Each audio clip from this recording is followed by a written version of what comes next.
Assalamualaikum warahmatullahi wabarakatuh. Salam sejahtera untuk kita semua. Perkenalkan, nama saya Pujia Siti Balkis, SSI MPD. Saya merupakan dosen dari Program Studi Pendidikan Matematika Universitas Muhammadiyah Sukabumi. Pada kesempatan kali ini saya akan memaparkan terkait PDD UKT-PT bidang pengajaran milik saya. Ini merupakan salah satu syarat untuk mengikuti sertifikasi dosen tahun 2022. Adapun mata kuliah yang akan saya paparkan pada kali ini yakni mata kuliah Teori Bilangan dengan bobot 3 SKS. Mata kuliah ini merupakan mata kuliah prasyarat bagi semua mata kuliah rumpun keilmuan matematika yang sesuai dengan saya. Bagi mahasiswa untuk pijakan mereka di mata kuliah di semester berikutnya. Mata kuliah ini memiliki 4 capaian pembelajaran mata kuliah. Yang pertama, mahasiswa mampu memahami konsep dan teori himpunan bilangan dan cara pembuktian induksi matematis serta mendemonstrasikan teknik pengerjaan soal-soal pada siswa. Ini bersesuaian dengan indikator sikap yang pertama, keterampilan umum yang pertama dan yang kedua, pencapaian pemahaman yang ketiga, serta keterampilan khusus yang ketiga.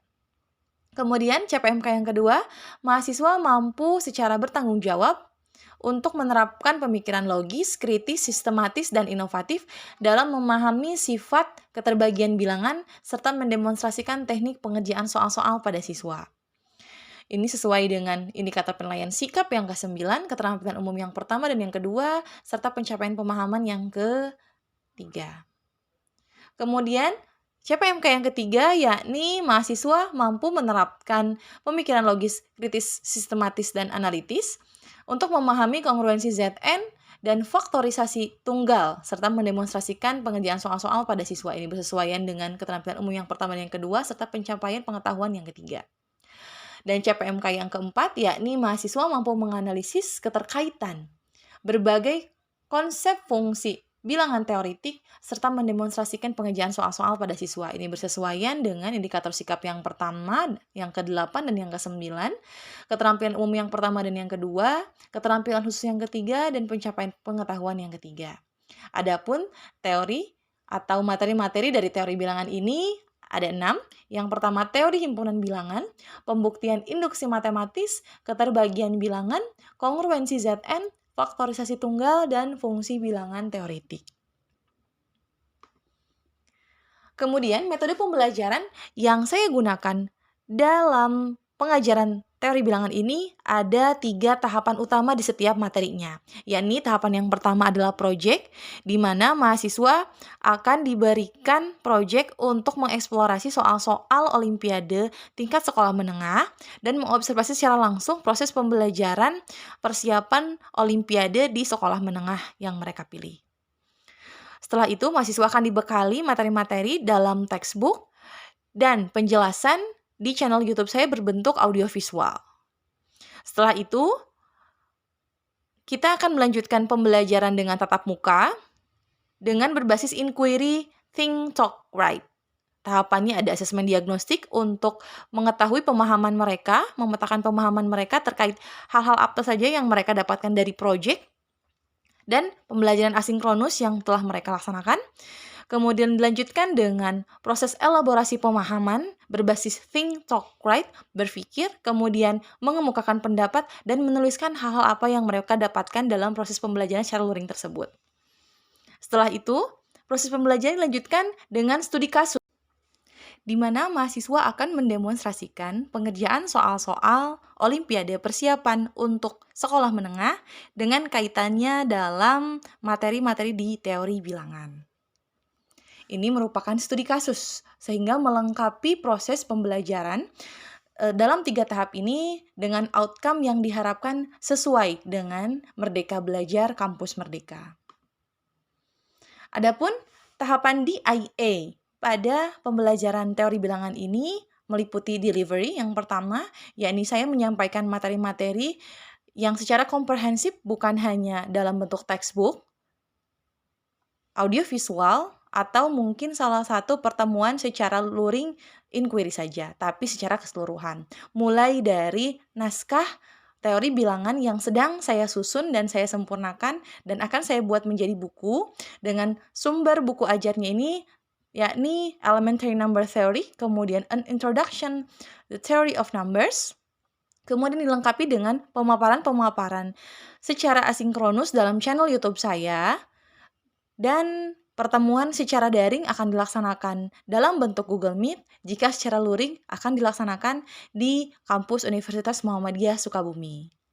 Perkuliahan ini dilaksanakan secara blended, di mana tadi proyeknya secara asinkronus, berarti secara daring, kemudian dilaksanakan juga pemaparan materi dalam channel YouTube, berarti ini secara daring, asinkronus, dan pemaparan materi atau pemahaman mereka mengenai teori bilangan dalam textbook, ini secara asinkronus juga. Kemudian pada saat inquiry, barulah ini dilaksanakan secara luring. Secara luring sinkronus dalam kelas di Universitas Muhammadiyah Sukabumi. Keseluruhan proses pembelajaran ini akan terintegrasi dalam Learning Management System Universitas Muhammadiyah Sukabumi atau disingkat dengan LMS UMI. Adapun tahapan berikutnya yakni interaction, bentuk interaction dalam pembelajaran ini. Selain terintegrasi dalam LMS UMI, saya juga memfasilitasi mahasiswa untuk berkomunikasi melalui WhatsApp. Selain itu, interaksi berupa tanya jawab dan diskusi juga dapat dilaksanakan dalam Google Meet secara daring atau secara luring pada saat tatap muka. Kemudian bentuk-bentuk evaluasi lainnya, saya menggunakan aplikasi Jamboard. Adapun asesmen yang akan saya gunakan selain terintegrasi dalam LMS UMI, saya juga menggunakan aplikasi Kahoot dan Jamboard agar proses asesmen lebih menyenangkan. Untuk proses UTS dan UAS, saya menggunakan tes berupa instrumen tes dan non-tes untuk mengukur keaktifan mahasiswa. Berikutnya akan ditayangkan cuplikan proses pembelajaran dalam mata kuliah teori bilangan ini. Assalamualaikum warahmatullahi wabarakatuh. Gimana kabarnya hari ini, teman-teman? Waalaikumsalam, baik. Alhamdulillah, Ibu. Alhamdulillah, baik-baik ya. Tadi gimana perkuliahan sebelumnya? Apakah lancar? Alhamdulillah, Ibu. Lancar ya, alhamdulillah. Oke, nah sekarang ini pertemuan pertama kita di mata kuliah teori bilangan. Untuk mata kuliah ini bobotnya itu 3 SKS ya. Dan mata kuliah ini merupakan mata kuliah prasyarat untuk semua mata kuliah rumpun keilmuan matematika gitu. Jadi ini tuh sebagai fondasi teman-teman semua untuk mengemban mata kuliah lain yang rumpunnya keilmuan matematika di semester-semester berikutnya. Ada kalkulus, kemudian nanti ada struktur aljabar gitu ya, dan seterusnya. Seperti itu. Nah, mudah-mudahan di perkuliahan kali ini teman-teman mendapatkan banyak manfaat dan pijakan atau fondasi yang cukup ya untuk diemban di mata kuliah berikutnya. Seperti itu. Oke, berikutnya kita mungkin akan lanjut ya ke sesi yang pertama. Di hari ini tuh ada 3 SKS. SKS yang pertama, Ibu akan menyampaikan rencana pembelajaran semester. Selama satu semester kita ada 16 pertemuan apa saja.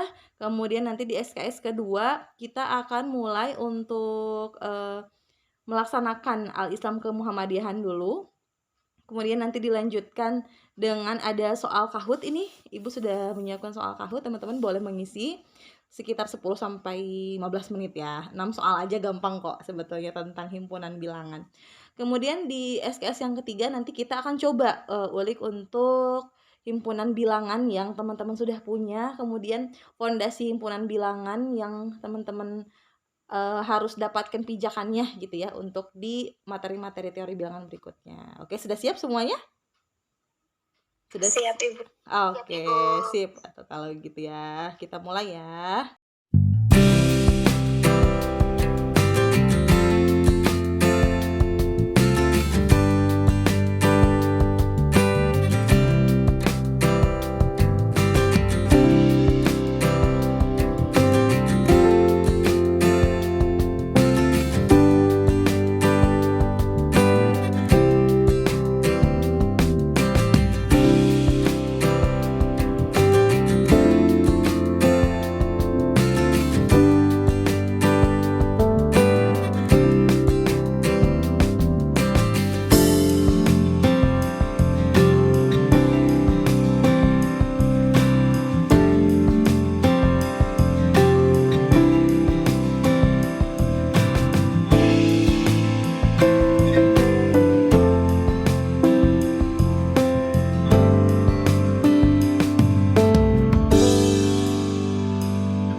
Baik, berikutnya kita akan bahas soal yang berikutnya. Ini terkait dengan kehidupan nyata ya. Seorang operator dapur di sekolah akan menentukan identitas siswa baru. Namun yang diberikan oleh rekannya itu malahan data pendaftar katanya ya.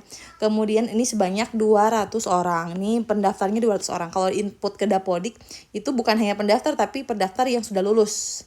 Nah, apakah ada datanya yang udah lulus? Ternyata yang udah lulus. Yang sudah lulus tapi mendapatkan seragam sekolah ini 20 orang. Berarti 20 orang ya. Kemudian setelah menginput data-data, ternyata dari koperasi katanya si 20 orang ini barulah 12,5% dari yang lulus. Oke, kita lihat. 12,5% dari yang lulus gitu ya. Ini tuh adalah 20 orang gitu. Sehingga kalau kita ingin tahu yang lulusnya itu berapa, maka 20 dibagi 12,5% atau 20 kali 100 dibagi dengan 12,5 ya. Oke, ini hasilnya adalah 160 ya. Hasilnya adalah 160 orang berarti yang lulusnya. Sehingga kita lihat kalau misalnya digunakan diagram Venn, ini 20 orang ini yang lulus daftar, yang lulus dan dapat seragam gitu ya. Sementara ada juga yang lulus itu ya, ini yang lulus. Nah, ini yang lulus ditambah belum dapat seragam. Ini yang daftar dan yang lulus aja. Berarti oke, belum dapat seragam. Karena 160 orang yang lulus, berarti yang daftar dan lulus ini di luar dari yang sudah mendapatkan seragam ada 140. Oke, maka yang di sini kalau kita ingin tahu ini yang daftar aja, berarti yang daftar itu ada 200 orang. Berarti yang tidak lulus ada 40 orang. Yang ditanyakan apa yang ditanyakan? Berapa sisa data yang harus diinput? Sisa data yang harus diinput.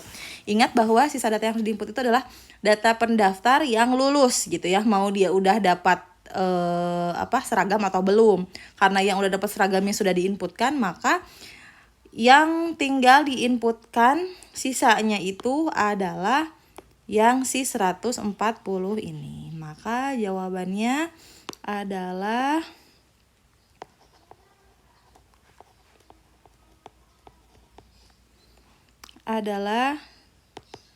tersisa 160 dikurangi 20 orang ya, atau sebanyak 140 data lagi yang harus diinput. Seperti itu. Oke, gimana teman-teman? Ada yang mau ditanyakan terkait pemaparan materi tadi? Silahkan. Oke, boleh dari Teh Siti Oliah dulu ya. Silahkan. Oh, ada Berlian juga nih, Reisen. Oke, kita sesuai urutan. Siti Oliah dulu. Boleh. Izin bertanya, Ibu.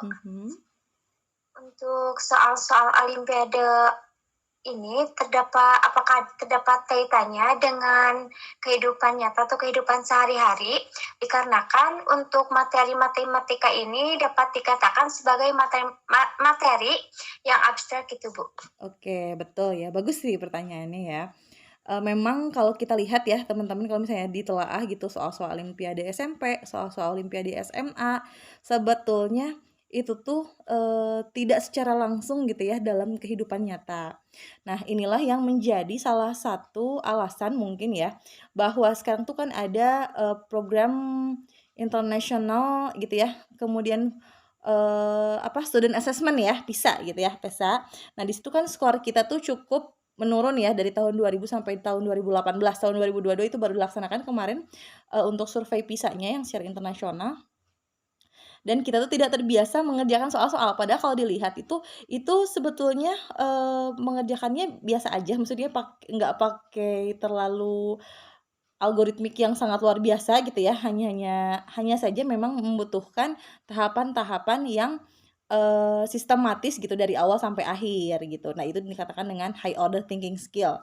Nah, sebetulnya harapan dari soal Olimpiade ini untuk untuk ke arah sana, bahwa teman-teman bahwa siswa yang mengerjakan soal itu tuh bisa nggak sih kemampuan berpikirnya itu secara sistematis gitu, logis, sampai dengan apakah dia berpikirnya kritis gitu, sampai dengan dia berpikir kreatif, maksudnya menghadirkan solusi-solusi baru atau langkah-langkah baru yang tidak rutin dia temukan dalam pelaksanaan soal-soal gitu. Makanya soal Olimpiade itu beda kan dengan soal-soal rutin pada saat belajar di kelas gitu, di mata pelajaran matematika, beda banget kan ya sebetulnya. Jadi memang betul-betul soal-soal pengembangan.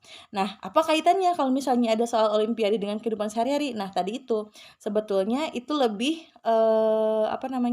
meningkatkan kemampuan berpikirnya, seperti itu. Jadi melatih kemampuan untuk out of the box gitu berpikirnya, terus tahapannya harus sistematis, walaupun langkahnya sebetulnya mudah, cuman apakah dia terpikir nggak langkah ini gitu harus dilaksanakannya gitu.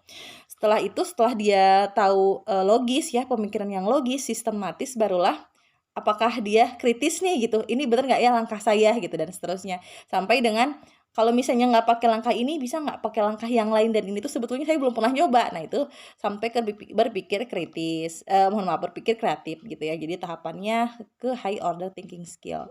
Jadi kalau misalnya ada kaitannya langsung dengan kehidupan nyata, itu bagaimana? Sebetulnya tidak secara langsung gitu ya, "Oh, ini tuh bisa digunakan pada saat membeli ini," gitu, enggak juga kan ya sebetulnya. Tapi itu akan melatih logika-logika kita gitu ya, logika-logika siswa juga untuk berpikir tadi, logis, sistematis, kritis, sampai ke berpikir kreatif. Seperti itu, Teh Siti Aulia. Gimana? Apakah mau ditanyakan lagi?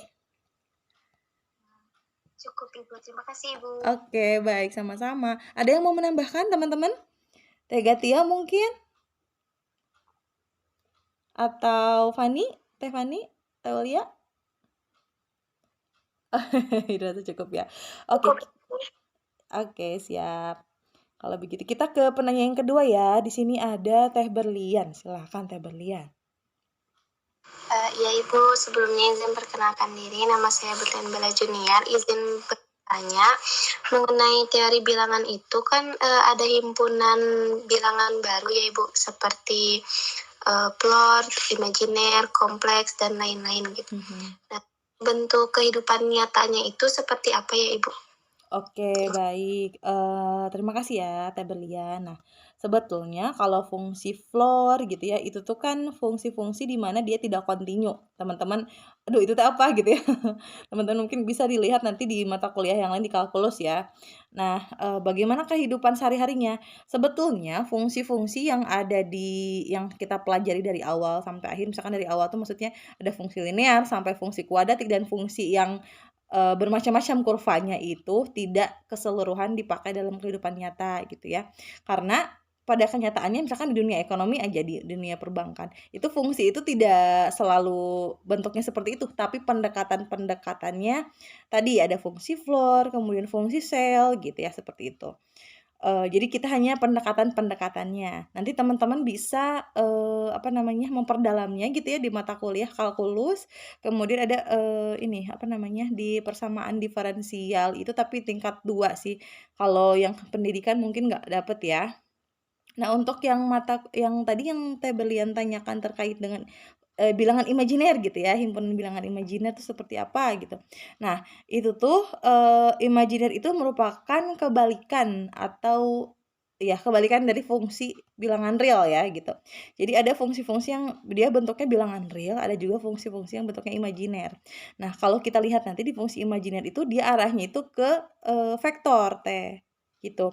Jadi itu tuh seperti asal muasalnya ada vektor, kan biasanya 2 dimensi. Nah, kemudian muncullah 3 dimensi. Dimensi ketiganya itu adalah si imajiner itu gitu ya, seperti itu. Atau mungkin, Bu ada 3 dimensi X, Y, Z, mungkin nggak dimensi keempatnya imajiner. Nah, bisa jadi kalau misalnya di dalam kehidupan nyata itu Ibu pernah mendapatkan, pemikiran bahwa kita tuh di dimensi 3 nih ya, di ruangan gitu kan.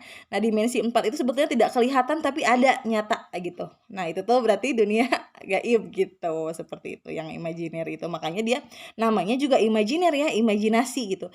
Dia sebetulnya imajinasi abstrak tapi padahal ada gitu di sekitar kita, seperti itu. Ya, itu mungkin ya. Kalau kaitannya dengan Al-Islam kemuhammadiyahan juga itu bisa dikaitkan. Seperti itu mungkin ya. Oke, ada lagi yang mau ditanyakan? Baik, kalau dirasa cukup, kita mungkin ke ini ya, karena ini sudah di akhir sesi, Ibu akan mengingatkan tadi sesuai dengan rencana pembelajaran semester yang Ibu sampaikan, bahwa di, materi berikutnya, di setiap materi-materi berikutnya ini ada 3 tahapan utama. Yang pertama itu project, di mana teman-teman harus mengeksplorasi terkait soal-soal olimpiade dan kaitannya dengan teori bilangan, kemudian mengobservasi juga proses pembelajaran materi olimpiade di sekolah-sekolah yang teman-teman pilih. Nanti akan kita lanjutkan bahasannya secara asinkronus dengan video pembelajaran yang sudah Ibu sematkan di YouTube. Kemudian berikutnya nanti kita akan ketemu secara luring ya untuk mengeksplor lebih dalam terkait materi yang berikutnya. Dan yang terakhir nanti kita ada micro teaching atau presentasi hasil apa sih project teman-teman yang pertama, kemudian hasil teman-teman mengeksplorasi secara asinkronus, seperti itu ya. Nanti teman yang lain itu bisa menilai satu sama lain. Ini jadi tekniknya studi kasus, ada project, kemudian, elaborasi pemahaman, sampai ke studi kasus, seperti itu ya. Oke, kalau gitu jika dirasa cukup mungkin, ini sampai di sini dulu. Jangan lupa isi presensi, sudah tersemat di LMS ya. Kemudian jangan lupa nanti penugasan project dan lain-lainnya selalu terintegrasi dalam LMS. Akhir kata mungkin dari Ibu ya, terima kasih atas partisipasinya. Billahi taufiq wal hidayah. Wassalamualaikum warahmatullahi wabarakatuh.